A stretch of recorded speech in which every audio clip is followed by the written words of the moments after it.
The old chief, feeling now well nigh his end, called his 2 eldest children to his side, and gave them, in few words, his parting charge.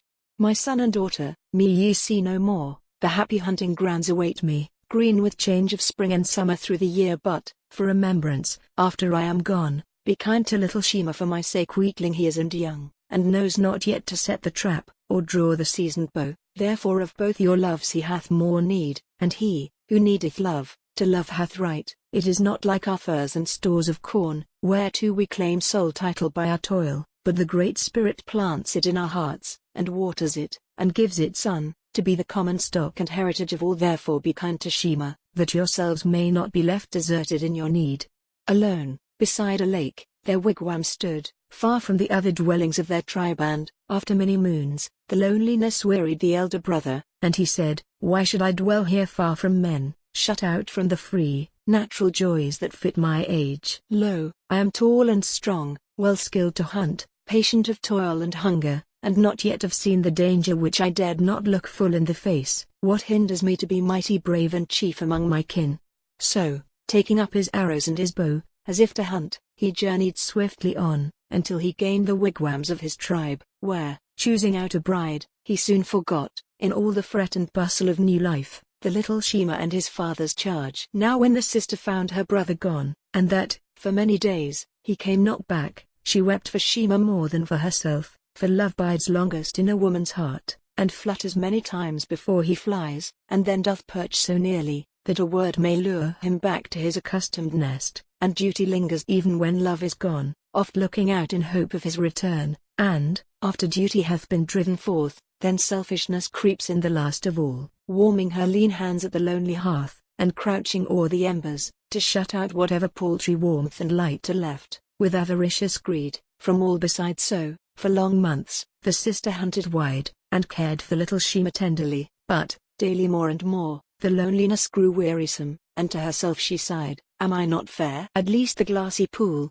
that hath no cause to flatter, tells me so, but, oh, how flat and meaningless the tale, unless it tremble on a lover's tongue. Beauty hath no true glass, except it be in the sweet privacy of loving eyes. Thus deemed she idly, and forgot the law which she had learned of nature and the woods, that beauty's chief reward is to itself, and that love's mirror holds no image long save of the inward fairness, blurred and lost unless kept clear and white by duty's care. So she went forth and sought the haunts of men, and, being wedded, in her household cares, soon, like the elder brother, quite forgot the little Shima and her father's charge. But Shima, left alone within the lodge, waited and waited, with a shrinking heart, thinking each rustle was his sister's step, till hope grew less and less, and then went out, and every sound was changed from hope to fear. Few sounds there were, the dropping of a nut, the squirrel's chirrup, and the jay's harsh scream, autumn's sad remnants of blithe summer's cheer, heard at long intervals, seemed but to make the dreadful void of silence silenter. Soon what small store his sister left was gone, and,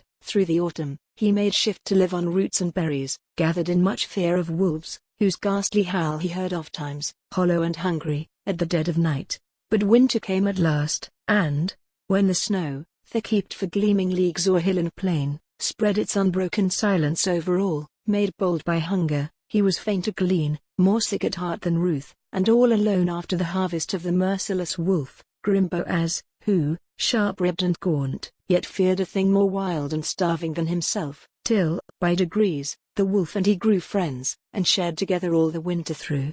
Late in the spring, when all the ice was gone, the elder brother, fishing in the lake, upon whose edge his father's wigwam stood, heard a low moaning noise upon the shore, half like a child it seemed, half like a wolf, and straightway there was something in his heart that said, It is thy brother Shima's voice. So, paddling swiftly to the bank, he saw, within a little thicket close at hand, a child that seemed fast clinging to a wolf, from the neck downward, grey with shaggy hair, that still crept on and upward as he looked. The face was turned away, but well he knew that it was Shima's, even his brother's face. Then with his trembling hands he hid his eyes, and bowed his head, so that he might not see the first look of his brother's eyes, and cried, O Shima! O my brother, speak to me. Dost thou not know me, that I am thy brother? Come to me, little Shima. Thou shalt dwell with me henceforth, and know no care or want. Shima was silent for a space, as if 'twere hard to summon up a human voice, and, when he spake, The voice was as a wolf's. I know thee not, nor art thou what thou say'st. I have none other brethren than the wolves, and, till thy heart be changed from what it is, thou art not worthy to be called their kin. Then groaned the other, with a choking tongue, Alas! My heart is changed right bitterly, 'tis shrunk and parched within me even now. And, looking upward fearfully, he saw only a wolf that shrank away, and ran, ugly and fierce, to hide among the woods.